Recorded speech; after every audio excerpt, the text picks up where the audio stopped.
Bonjour à tous, nous sommes le 21 décembre, c'est la fin du monde et voici pour commencer les titres de ce JT. Élus et membres de l'ADSP se sont retrouvés mercredi à La Rochelle pour faire entendre leur voix alors que se tenait sur place le comité de pilotage de la ligne ferroviaire La Rochelle-Luçon-La Roche. L'inquiétude reste de mise concernant l'avenir de cette ligne. Le dernier conseil municipal de 2012 a eu lieu lundi soir en mairie. 12 dossiers étaient à l'ordre du jour. Ils ont tous été votés, vous le verrez, à l'unanimité. Enfin, attention, le SMEOM va revoir les dates de ses collectes pour la fin d'année, et ce en raison des jours fériés. Plus de détails dans un instant dans ce JT. Mais pour commencer, quid de la ligne ferroviaire La Rochelle-Luçon-La Roche-sur-Yon. Un nouveau comité de pilotage s'est en effet réuni mercredi à La Rochelle et des élus luçonnais ainsi que des membres de l'ADSP, l'association des usagers pour la défense du service public de Luçon, se sont donc mobilisés sur place afin de faire entendre leur mécontentement. L'étude actuellement en cours propose en effet la suppression d'une voie ferrée, voire la suppression totale d'une partie de la double voie sur cette ligne, une solution bien évidemment inacceptable pour les Luçonnais. Décidément, l'avenir de la ligne ferroviaire La Rochelle-Luçon-La Roche-sur-Yon n'est pas des plus roses. Les membres de l'ADSP et des élus luçonnais ont fait le déplacement mercredi à La Rochelle, alors que se tenait à la DDTM, la Direction départementale des territoires et de la mer, un nouveau comité de pilotage sur l'avenir de cette voie.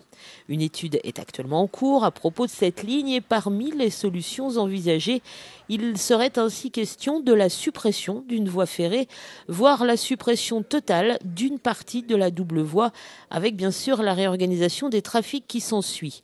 Inacceptable selon les associations d'usagers et les élus, qui estiment par ailleurs que les coûts évoqués ne doivent pas servir d'excuse.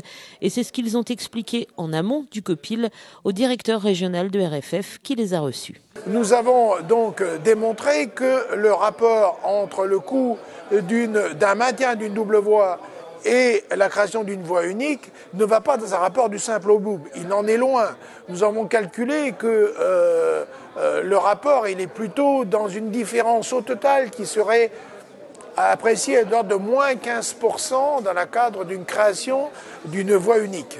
Ces moins 15% nous conduirait, dans le cadre d'une voie unique, néanmoins, à des contraintes de fonctionnement de la voie unique, à un manque de souplesse, et au total, l'ensemble de la desserte Nantes-Bordeaux pourrait en pâtir fortement pour les usagers. Allongement des temps de parcours, retard d'un sens de circulation sur un autre, c'est l'ensemble de ces paramètres-là que nous avons exposés, et je crois que d'ailleurs que RFF a reconnu que les arguments que nous avons présentés, développés, étaient des arguments qui étaient aussi crédibles et qui tenaient la route. Bref, deux logiques s'opposent sur ce dossier, celle des utilisateurs et celle des financeurs. Les exposés de deux logiques qui s'affrontent, une logique qui est une logique qui part tout simplement de ce dont a besoin la population et d'une autre logique qui part de l'argent qui est disponible. Les uns disant il faut adapter les moyens à ce dont a besoin la population, ce qui est bien sûr notre point de vue, et le point de vue bien sûr du financeur qui dit moi je dispose de temps, donc on va essayer d'adapter un petit peu plus ou moins bien ce qu'il faut. Ce qui était très intéressant, c'est d'avoir autour de la table des gens qui avaient la connaissance, la technicité, et on a eu la visibilité du déroulement de ce qui va se passer, c'est-à-dire une date butoir qui est fin 2013. Fin 2013, vous va y avoir le début donc des contrats qui existent entre les États et les régions et les autres collectivités, dont les départements, de manière à pouvoir créer donc les investissements dont on a besoin, en particulier dans les infrastructures donc de ferroviaires, et donc montrer une très forte volonté de voir cette ligne Nantes-Bordeaux, et en particulier la partie La Rochelle-La Roche-sur-Yon, donc se rénover dans des conditions qui doivent être une condition optimum, de manière à pouvoir assurer l'avenir d'une telle voie. Les usagers restent donc des plus vigilants, d'autant qu'ils savent que chaque combat gagné dans les années précédentes n'a malheureusement jamais pu servir à pérenniser cette ligne. Ce qui est quand même assez dramatique, c'est qu'on a du mal à voir la lisibilité de cette ligne. On est toujours en fait à revenir sur des remises en cause et des décisions de petits bouts de chandelle, quoi. Mais en fait, il n'y a pas de volonté vraiment de dire ce qu'on va faire de cette ligne et comment nous on va pouvoir arriver à se déplacer, pas simplement de Nantes, de Luçon à La Roche-sur-Yon, mais aussi de Luçon à Toulouse, de Luçon à Brest, etc. L'an prochain, les négociations vont débuter entre l'État et les collectivités territoriales pour savoir quels projets seront retenus dans le prochain contrat de plan 2014-2020. Les associations de défense de cette ligne vont donc tout faire pour que leur projet de modernisation, un projet conforme aux desiderata des usagers, puisse faire partie des dossiers financés par ce contrat de plan. Il y avait un conseil lundi soir en mairie, le dernier de l'année 2012. 12 points étaient à l'ordre du jour et tous ont été votés à l'unanimité. Seul le rapport annuel sur le prix et la qualité de l'eau a donné lieu à quelques échanges entre la majorité municipale et Michel Gréau, l'élu de l'opposition. Entre 2010 et 2011, le prix du mètre cube d'eau reste constant sur la ville. Seul le traitement des eaux usées augmente, provoquant ainsi une hausse de la facture pour les Luçonnais de 0,9%. Et le conseil sera bien évidemment diffusé en intégralité dès la semaine prochaine sur TLSV.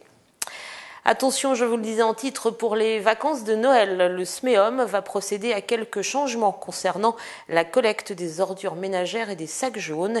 Et ce, bien sûr, en raison des jours fériés. La collecte va donc être décalée de 2 jours. Explication. À l'occasion des fêtes de Noël et du 1er de l'an, attention, la collecte des ordures ménagères et celle des sacs jaunes vont être décalées de 2 jours sur la ville de Luçon, et ce, bien sûr, en raison des jours fériés. Notez bien donc ces changements. Ceux qui étaient collectés le lundi seront collectés le mercredi, ceux qui étaient collectés le mardi, le jeudi, etc. Donc là, il faudra faire bien attention à tout ça. Il faudra faire particulièrement attention parce que je rappelle qu'il faut que la ville soit propre. Donc on peut se tromper. Ça peut arriver. Mais de grâce, si quelqu'un se trompe, sort son sac jaune trop tôt ou sort son sac jaune trop tard, eh bien, qu'il le récupère pour que la ville, pendant les fêtes, soit propre, quoi. Donc ça, c'est très important. La collecte des sacs jaunes zone sud est décalée au vendredi 28 décembre et celle zone nord aura lieu le vendredi 4 janvier à partir de 6h. Et par ailleurs, attention à ce que vous mettez dans ces sacs jaunes. Le papier cadeau ne va pas dans les sacs jaunes. Le papier, il faut le mettre dans la poubelle grise. Sinon, tout ce qui est polystyrène, tout ce qui est boîte de chocolat, tout ce qui est les coques plastiques, etc., tout ça, ça va bien évidemment dans le sac jaune. C'est surtout le papier cadeau qu'il faut faire attention. Sinon, bon, le tri est comme d'habitude, il n'y a pas de changement, donc ce sera la même chose. Enfin, comme d'habitude, une benne à sapin va être installée début janvier, place Leclerc. Depuis quelques années, en collaboration avec la ville, le SMEOM les récupère pour qu'ils puissent être transformés en compost, broyés, transformés en compost. Donc pensez bien à enlever toutes les guirlandes, tout ce qu'il peut y avoir de synthétique dedans, pour que l'on puisse récolter que des sapins naturels, propres. Sachez par ailleurs que les bureaux du SMEOM seront fermés à partir de midi les lundis 24 et 31 décembre. Et puis autre changement pour les fêtes, l'ouverture du marché des Halles. Exceptionnellement, en effet, les commerçants ouvriront leurs stands les lundis 24 et 31 décembre aux horaires habituels. Et puis ceux bien sûr en plus des mercredis et des samedis. Et puis sachez par ailleurs qu'à l'occasion de l'ouverture exceptionnelle du marché des Halles, la luciole circulera en ville. On termine comme d'habitude avec le sport. En football, après leur victoire de buts à 1 mercredi soir face au Mans, les footballeurs luçonnais vont maintenant prendre quelques jours de vacances. Les dirigeants, quant à eux, bien évidemment, préparent le match de Coupe de France du dimanche 6 janvier. La billetterie ouvre ce vendredi dans tous les magasins U de Vendée. Les écharpes sont également en vente à partir d'aujourd'hui sur un stand qui a été installé à Luçon, place Richelieu.